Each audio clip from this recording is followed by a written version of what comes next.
Good afternoon, everybody. Welcome to today's daily devotional.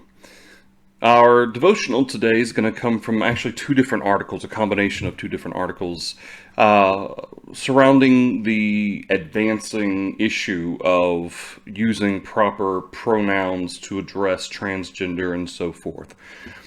This particular article, Columbia University employees can be dismissed for using wrong pronouns. We've talked before about the issue of pronouns. In fact, Loudoun County in Virginia has kind of been in the news, and we've talked about it quite a bit, about a teacher being suspended and his job being assessed as to whether or not he would be fired because he refused to refer to children by their preferred pronouns. He said it was lying to the child and a sin against God. He has since been, the court has ruled that the school cannot fire him or suspend him, and they have to reinstate him. So this is obviously something that is becoming more and more of an issue. Now, this is talking about Columbia University. Columbia University is a private college, and so they can make their own rules as they see fit. But there's some specifics mentioned here that I think are interesting. It says Columbia University released a video stating that intentionally misgendering someone is against the Ivy League University's non-discrimination policy, which could lead to an employee being dismissed. The video, titled "Why Pronouns Matter," was uploaded to Columbia University's official YouTube account and explained how using correct pronouns is a way to respect those around you. Okay, it's a way, I would argue, that you can still show respect to others without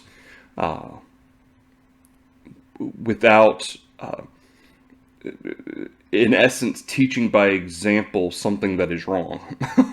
I would argue that. Intentionally misgendering someone by refusing to use the correct pronouns or name is a violation of the Columbia University non-discrimination policy. Words matter. Even unintentional errors can create challenges.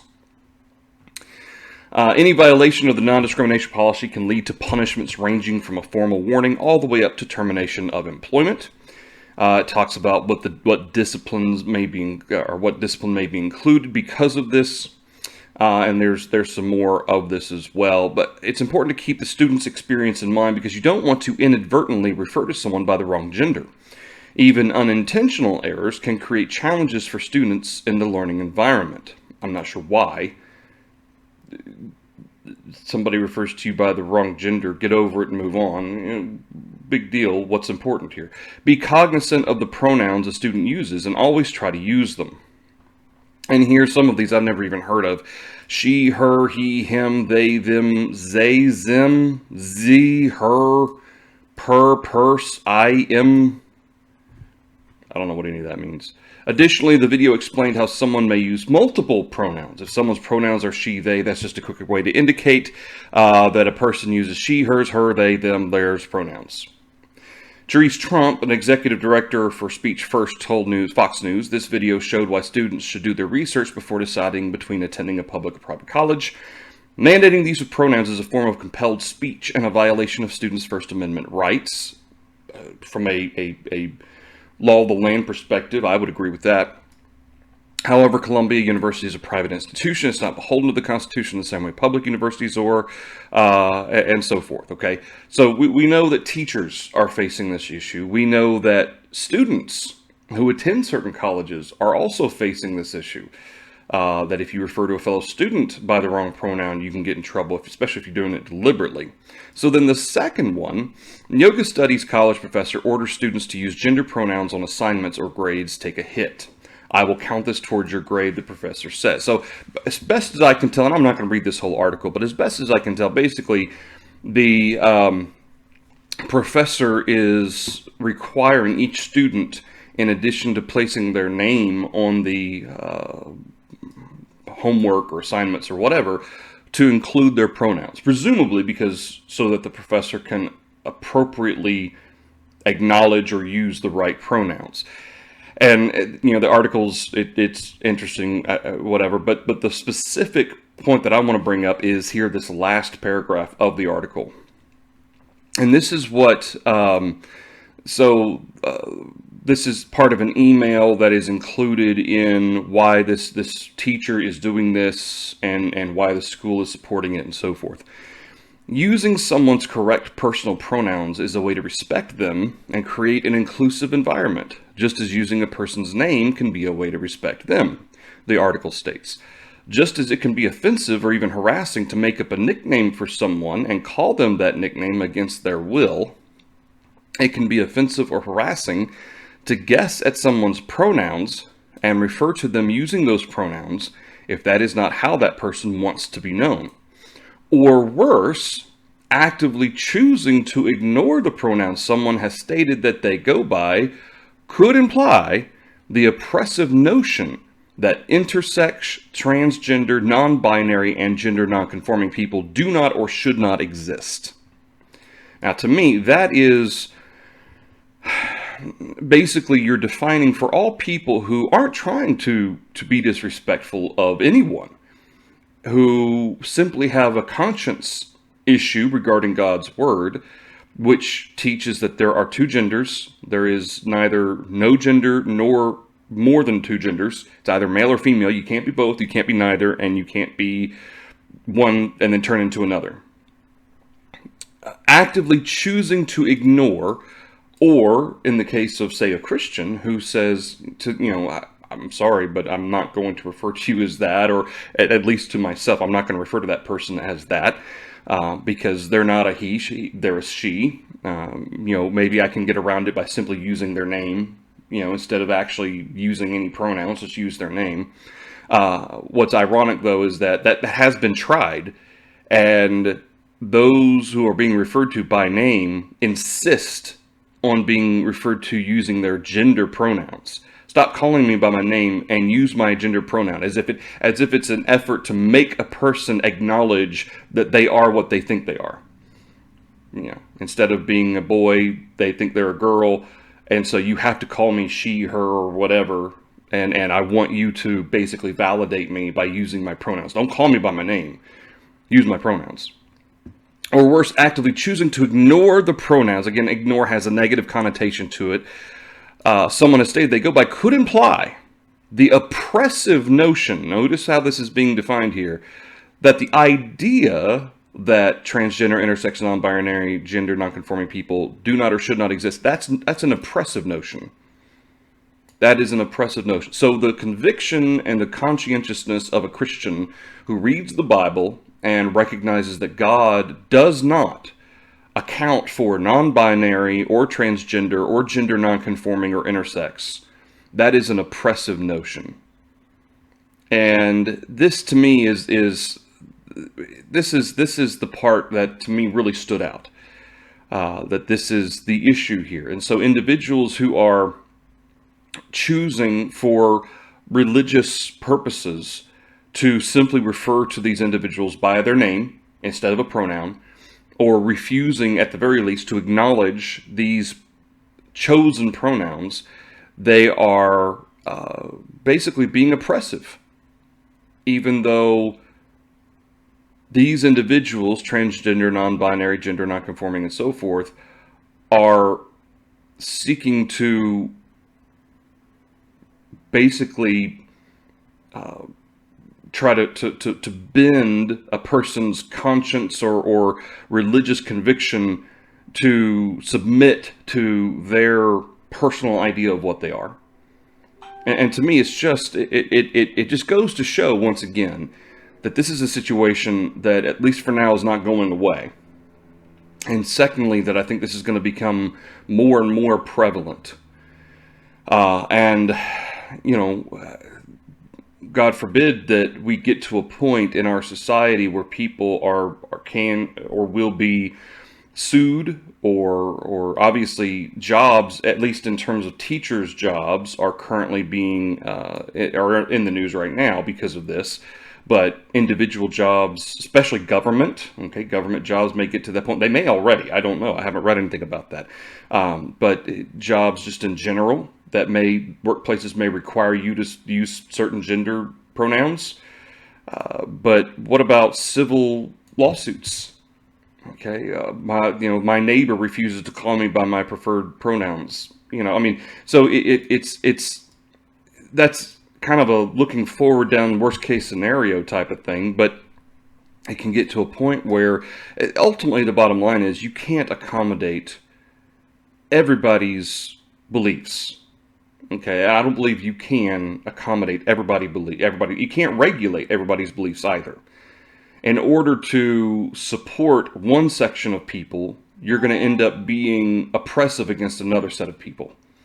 And so right now the way our society is supporting the groups that are intersex, transgender, non-binary, and so forth. And therefore, as a result of that support, those who have religious convictions or other conscience issues with using these pronouns, they're being oppressed as a result. They're saying, basically the society's saying it doesn't matter what you think, you still have to refer to these people as this because somehow their thoughts on their sexuality are more important than my thoughts on my God for some reason.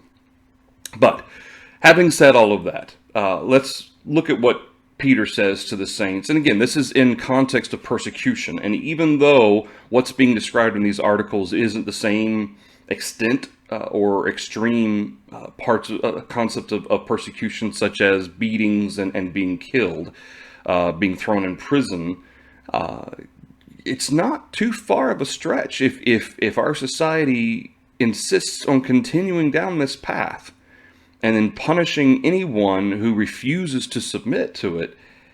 It may not be long before people are thrown in jail or fined or whatever for not using personal pronouns the right way or whatever. And Peter says in chapter 2, verse 19 of 1 Peter, "For this is commendable if because of conscience toward God one endures grief, suffering wrongfully." By wrongfully, Peter's not saying wrongfully according to the law of men. You may not be suffering wrongfully because of the law of men. You may be suffering rightly because the law of men says you have to use personal pronouns. But as far as God is concerned, you're standing for the truth, you're doing what's right, you're following your conscience, a conscience that has been trained according to God's word, and you're enduring grief and suffering.